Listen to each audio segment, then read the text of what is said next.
Хүсэл мөрөөдөл, тэмүүлэл, оролдлого, нөлөөлөл, зөв хандлага, эерэг дадал, амжир, хувь хүний хөгжлийг дэмжих радио подкаст 20 минутын цэник.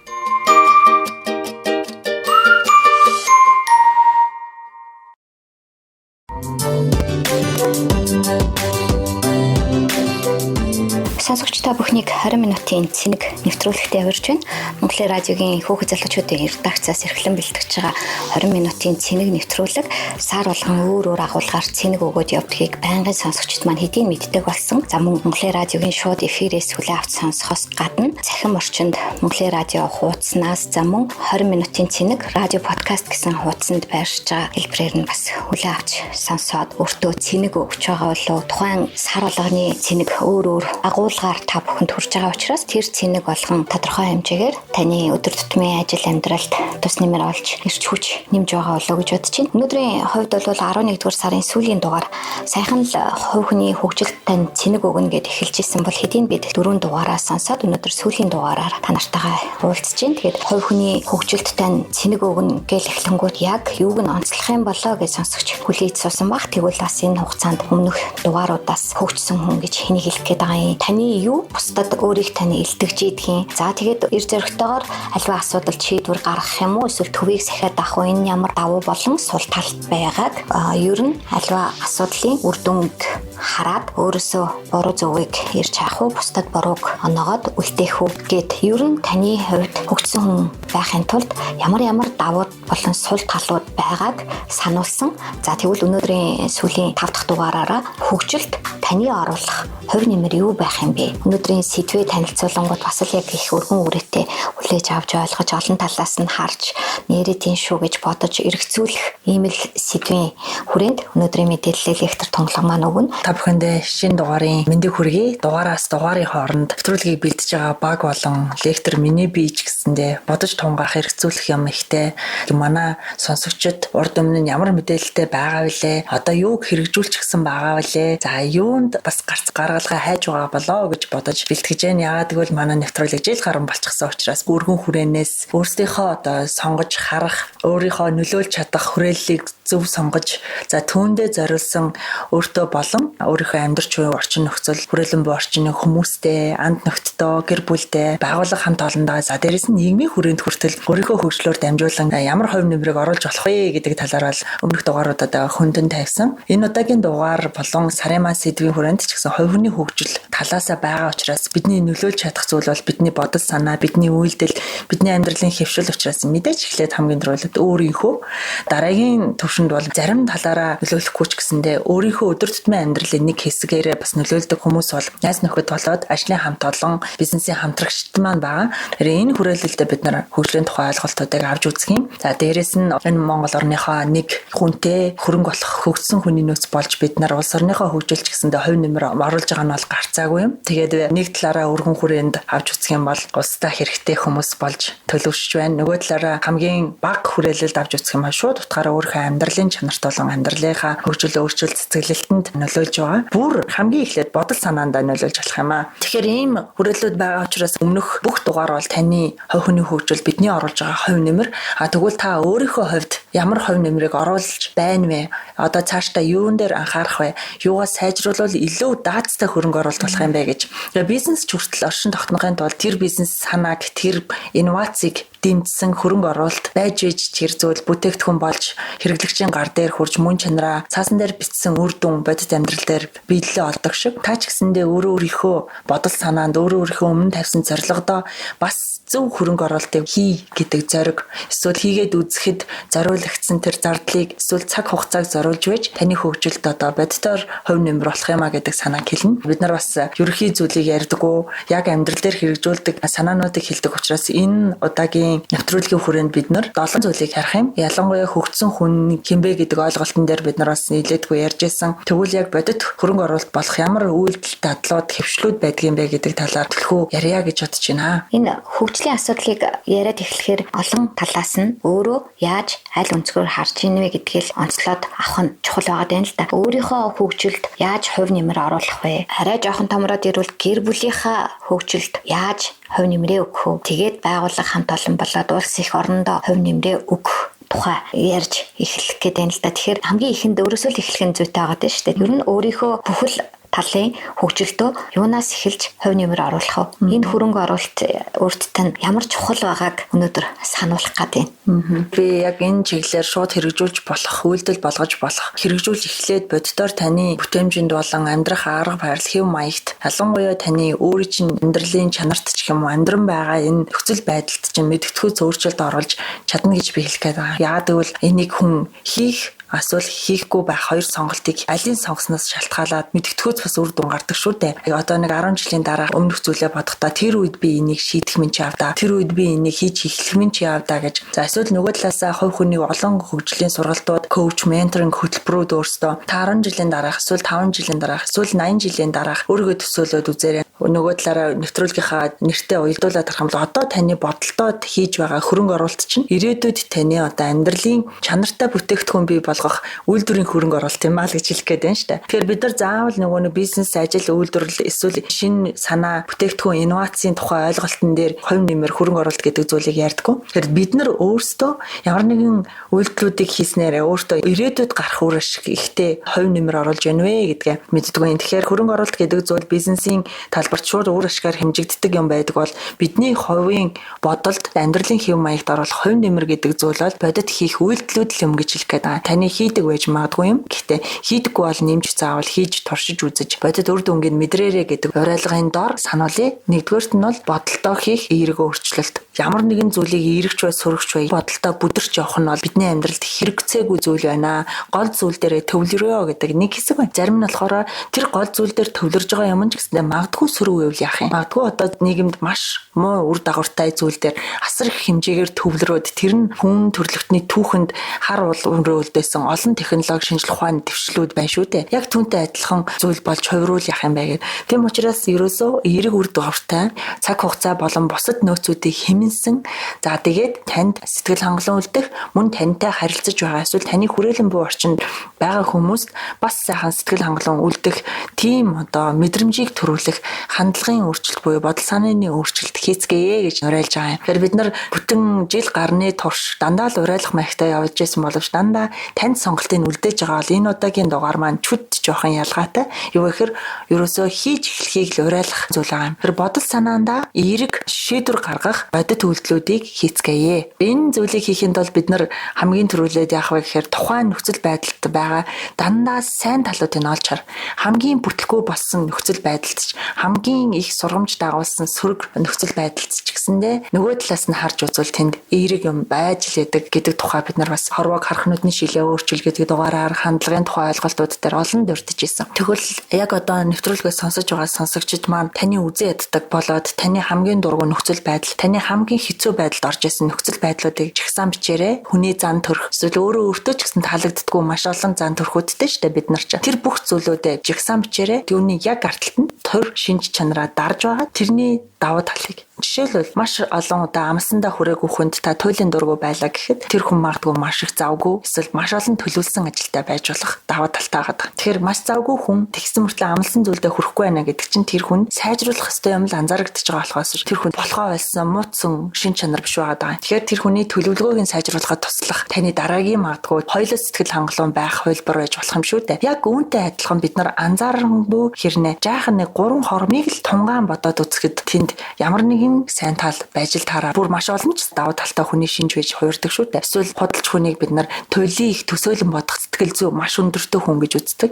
Тэгээ өөрөөр хэлбэл яг нь төсөөлөн бодох сэтгэлгээ нь бус хүнээс өндөр байгаа учраас тэр чадвараа ашиглан тухайн мөчид хүнийг итгэн үнэмшүүлэх чадвар өндөртэй хүн байгаа байхгүй. Гэх мэтчлэн бидний бүр хүлээж авах нөхцөлгүй маа гэж бодож байгаа тэр хүмүүсийн гаргадаг зан үйлдэл халиваа зүйл хийж байгаа тэр сөрөг үр дагаврууд хүртэл таны амьдрал бодол санаанд ч маш олон өөр шин давуу талуудыг бий болгосон байж байдаг. Амьдрал тохиолдсон олон саад бэрхшээлүүд таныг магадгүй өнөөдрийн энэ төвчээртэй, тууштай, өнөөдрийн ажил амьдралыг чинь энэ төвшөнд хүргэсэн байх, ташуурч нь болсон байх ч боломжтой байна. Тийм учраас бодол санаандаа альва бүх зүйлийг эерэг, зөв, давуу талуудыг бас боломжуудыг анзаарч сурахад хэвшээрэй гэж. 20 минутын цэник нэвтрүүлэг үргэлжилж байна. 20 минутын цэник гэд нэвтрүүлгийг сонсон хамт байгаа сонсогчдод баярлалаа. 7 хоног болгоны энэ цагт танд цэник өгдөг нэвтрүүлэг маань сар болгон өөр агуулгаар хүрч байгаа. За энэ 11-р сарын үед бид хувь хүний тань хөгжилд цэник өгөөд өнөөдөр сүүлийн дугаараа зориулж байгаа нэ. Тэгэхээр өнөөдрийн дугаарын сэдэв гэх юм бол сонсогч таны хөгжилд хувь нэмэр оруулах зүйл юу юм бэ? Хэтэрхий тамаар бити араараа улс их орон гэр бүл албан байгууллагын хөгжилд би яаж хувь нэмрээ оруулах вэ гэхээс илүүтэйгээр өөрийнхөө хувь хүний хөгжилдөө ямар хувь нэмэр оруулах вэ, ямар хөрөнгө оруулалт хийчих вэ? Тэндээс хөгжсөн хүн та дараагийн хүрээлэлтэд хувь нэмрээ өгөөд явах учраас өөрийнхөө хөгжилд эхлээд анхаараарай гэдгийг сануулад за тэгээд энэ хувь хүний тань хөгжилд хөрөнгө оруулах зүйл чи юу юм бэ гэвэл 7 зүйл байна гэд сая ихний зүйлийг санууллаа. За хоёрдугаар зүйл нь гэх юм бол ингэж бодож чадсан бол турштайгаар итгэж найдах гэж. Бодол санаагаа өөрчлөөд авахгүй тогтвортой итгэл хүлээлгэх гэдэг зарчим. Итгэл хүлээлгэцгээе гэж уриалмаар байгаа юм л да. Тэгэхээр энэ зүйл нь нийгэмдэр гарах сөрөг нөлөөч юм эсвэл ямар нэгэн эдийн засгийн шууд хохирол бол том баг сэтгэл санааны. Гэхдээ хэрвээ мэдлээдгүй том судалгаа шинжилгээтэй төслийн зардал нэлээд их гарах тийм ажил дээр мэдээж эрсдлийн шинжилгээнүүд хийн. Гэхдээ энэ бол нөгөө хувь хүний хөгжил талдаа гэж үзэж байгаа учраас та альва шин санаанд эсвэл гэр бүлийнхаа гишүүд эсвэл найз нөхөд эсвэл хамт олон дундаа хийх явцад цаад бэрхшээл хэдий их харагдаж байгаа боловч тэр хүний бүтээл санааг дэмжих оролдлого, хамтарч хийх оролдлого тэр зүйлийг алдаж оноод сайжруулж хийж болох тэр дэмжих процессыг хийх буюу бодит үйлдэл хийхэд нь дэмжицгээх, идэвхжүүлэх ийм зүйл. Тэгэхээр хувь хүний хөгжлийн IQ өндөртэй хүн гэж яриад байгаа зэрэг зүйл нь юу вэ гэхээр ерөөсөө альва зорилгынхоо төлөө өөрийгөө идэвхжүүлдэг шин чанартай хүн гэж 5 ур чадварын нэг нь гэж бид нар бас өмнөх дугаард ярьж ирсэн. Яг түүнтэй холбоотой та өөрөө ч гэсэндээ альва хүнийг идэвхжүүлэх явцдаа хүнд урам зориг ямар их хэрэгтэй, айцаа даван туулахад зөвхөн тэр хүнд итгэл найдвар байхад болдог гэдгийг ойлгох замаар өөрөө ч гэсэн өөртөө ямар нэгэн зардал гаргахгүйгээр асар их урам зоригийг авах хэвшил юм байна. Тийм учраас итгэл найдварыг төрүүлэх үз бусдыг идэвхжүүлдэг энэ ур чадвар таны хувь хүний хөгжилд бол илүү хувь нэмэр болох юм а гэдэг санаа хэлэх гээд байна. Тэгэхээр хүмүүсийг үүсгэгч биш, урам зориг өгдөг хүн байцгаая гэж. Урам зориг гэдэг чинь бодит үйлдэл болчлаа. Эхнийх нь бол бодол санаандаа хүргүүлэх сэтгэх ур чадвартай холбоотой байна. Гуравдугаарт нь бие махбодоор бодит байдлаар хийх үйлдэлүүд бас чухал байна. Энэ дээр нь бол хэрвээ та дэмжсэн бол амаараа хэлсэн бол хэлсэндээ хүрдэг байх. Тэгэхээр хэлсэндээ хүрдэг бодит хийж чадах зүйлээ л амлцгаая гэдэг зүйлийг өөрөөсөө эхлэх үү, бусдыг буруутгах уу гэдэг сэдвүүдээр бид нар бас ярьсан шүү дээ. Түүнтэй адилхан үнэхээр таны хийж болох, таны нөхцөл байдалд тохирох, таны цаг заваас тийм ч их хугацааг алдахгүй, бараг харин хамтарч ажилласнараа илүү хожих боломжтой ийм зүйл дээр хамтарлаа илэрхийлсэн бол хийж эхлээрэй гэж. Би танд ийм хугацаанд ийм ажлуудыг хийж өгч болно гэдэг хугацааг тодорхой дурдж өгөх юм бол та тэр хугацаанд амлсандаа хүрэнгээ өөрөө ч гэсэндээ бас тухайн зүйлээс суралцах маш том боломж бий болдго юм а. Тийм учраас бодитоор үйлдэлээр амлсан бол хийж хөвшээрэй гэж. За дараагийн 4-р зүйл бол хийж эхэлж гисэн байна шүү дээ. Тийм болохоор үр дүнгийн хүртэл хамт байгаараа гэж хугацаа тавиад өгчхөөр нөгөө хугацаанд багтааж хийх урам зориг хүнд бий болдог. Нөгөө төлөвлөх, хуваарлах, за хэцүү ажлаа бусдад шилжүүлэх гэх өмнө нь бид нар төлөвлөлтийн аргууд дээр ярьж байсанчлаа. Хугацаатай болохоор хүн аливаа зүйлийг яаж даван туулж дуусгах вэ, төгсгөлд нь хүрэх вэ гэдэг тэр бодол санааны төлөвлөгөөнүүдийг төлөвлөлтүүдийг хийждэг учраас амлсан зүйлээ хийхдээ хугацаанд багтаад сураарай гэж хэлэх гээд байна. Дараагийн 5-р зүйл бол төгсгөлийн үзчихсэн бол дахиад дараагийн үе шатнд буюу шин зорилтыг байнга тавьж өөрийгөө урамшуулж хурцлж байгаарай гэж хэлэх гээд байна. Тэр зорилгыг анх хүсэж мөрөөдөж чагсаалт болгож төлөвлөж байх үеийг шигэ бүр гоё мэдрэмжийг яг төгсгөл үедээ өгдөг юм байна л та. Өөрөөр хэлбэл та тэрийг хийхийн тулд тэр зорилготойгоо хамт маш олон зүйлийг дадлын явдлуудыг туулсан учраас тэр туулах дадлын явдлаас илүү их одоо мэдрэмжүүд авчихсан. Яг ингээд боддоор гар дээр билээ тэрхээ. За энэ л ээж гэдэг товчхон тийм нэг юм мэдрэмж авдаг шүү дээ. Тэгээд тэр мэдрэмжээрээ насан туршдаа тэр зорилгынхаа төлөө явж байсан шиг тижээгдэж явж чаддгүй хүн болгон мэднэ. Яагаад гэвэл тэгэл айгүй хүсэж байгаа л тэгэл дараа нь би болчхоор ягаад ч юм урам зориг дууссан. Ахаад нэг юм хүсэхгүй л бол одоо амьдрал итгэхгүй ахаад нэг уйтгартай болчихж байгаа юм шиг гэж яриад байдаг. Энэ нь юу гэхээр дараагийн сайжруулсан шин зорилго үргэлж бэлэн бай гэж. Амьдрал сонирхолтой, зугаатай, бас дээрээс нь та өөрийнхөө хөгжөөд хамгийн том оруулж байгаа хувь нэмэр бол шин зорилго хүсэл мөрөөдөлтэй болох. Саяны ихний 4 алхам бол нэг шин зорьсон зүйлээ хийж дуусгах 4 зүйл байлаа шүү дээ. За тэгээд түүнийгээ дуусны дараа ахаад өөрийгөө илүү сайн төвшөнд хүргэх дараагийн зорилготой байнга бай. Тэгэхээр зорилгын хооронд хоосон зай үлдэхээр тэр урам зориг хугаралтын үе болоод байгаа юм л да. Ирч хүчгүй болох үе, залхууралтын үе болж амьдрал нэг хойс суух үе гараад идэг. Эсвэл тухтай бүс гэж яриад байгаа зүйл нь хийдэг зүйлээ л өдөр болгон хийгээд явах амар хэлбэр амьдралыг сонгох үе байдаг. Гэхдээ тэр сонголт дандаа хүнд урам зориг өгдөг үү гэвэл үгүй. Уйтгарлах мэдрэмж, залхуурах мэдрэмжүүдийг өгж яадаг. Тэгээд түүнийгээ дагаад таны ажил амжилтанд чинь ч гэсэн шууд утгаараа нөлөөлж яадаг учраас дараагийн шин зорилго хүсэл мөрөөдлийг төлөвлөгч байгаарэ гэж бас уриалмаар байгаа юм. За түүний дараа 6 дахь хэвшил нь юу вэ гэхээр өөрчлөлтөнд бэлэн байх гэж. Хөгжил гэдэг ойлголт бол өөрчлөгдөх үйл явц маа гэдгийг бид нар янз бүрийн байдлаар ярьлаа шүү дээ. Энэ сарын турш. Тэгэхээр тэр өөрчлөлтөнд бэлэн байх буюу тэр өөрчлөлт өөрөө надад боломж, шин бүтээл, шин мэдрэмжүүдийг авчирдаг тэр бэлэн байх сэтгэлгээ юм уу та. Тэгэхээр энэ зүйл нь эрсдэлтэй зүйл рүү шууд хэлбийн ороход ч бэлэн, эсвэл ядгийн өөр бусад зүйл эрсдлийг бодохгүйгээр шууд аялдан дагалдах тухай ойлголт орохтосоо биш юм. Мэдээж манай нэвтрүүлгийг энэ бүх хугацаанд сонссон хүмүүс бол өөрийн гэсэн хөдлөшгүй үнэт зүйлтэй, за дээрээс нь харах өнцгтөө итгэл үнэмшилтэй болцсон байгаа шүү дээ.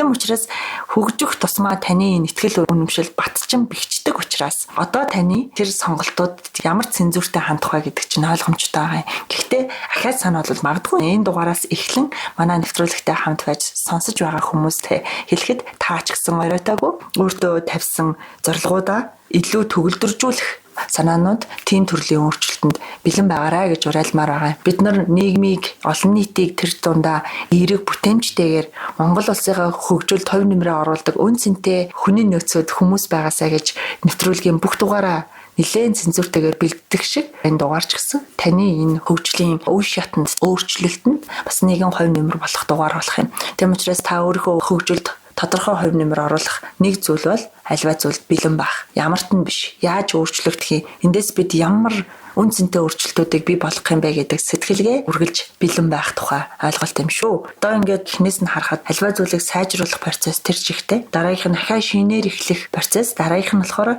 тэр явцад өөрчлөлтөнд бэлэн байх тухай байгаа бол долоодох нь сурч хөгжих шин зорилгоодыг алхам тутамдаа бий болгож байгаарай. Сэтгэлгээний цэник гэдэг сарын турш ярихад тэнд суралцах сэтгэлгээ гэж бас том зүйлийн тухай бас бид ярилцсан шүү дээ. Тэм учраас өөрийгөө тасралтгүй сайжруулах цорын ганц хөдөлгөгч хүч нь суралцах зүйлээ тодорхойлж эхлэхтэй байдаг. Одоо яг та ажил албан тушаал дээр эсвэл одоо яг та амьдрал дээр гэрийнхээ өмнө болон өөрийнхөө хувийн амьдралын өмнөх бүхий л үүргээ биелүүлж чадхаар ур чадвартай байна гэд зогсвол энэ бол зогсолт болчих гээд байна. Тэм учраас цаашаа яаж илүү сайжирч, илүү олон хүнд, илүү олон том зүйлийг хийж бүтээхэд танд хэрэгтэй мэдлэг ур чадварууд юу байна? Тэрийг амьдралын өдөр тутамдаа суралцах чагсаалтыг гаргаж хөвшөөрэй л гэж 7 дахь санал болгох хөвшил дээр уриалъя да. Өдөр тутамдаа дадал хөвшил болгох 7 зүйлийг бид мэддэг. Яг өдөр тутамдаа хийж хэрэгжүүлдэггүй гэвэл үгүй байж болох юм. Сонссон уу гэвэл сонссон байгаад идэг. Дадал хөвшил болгоогүй нь л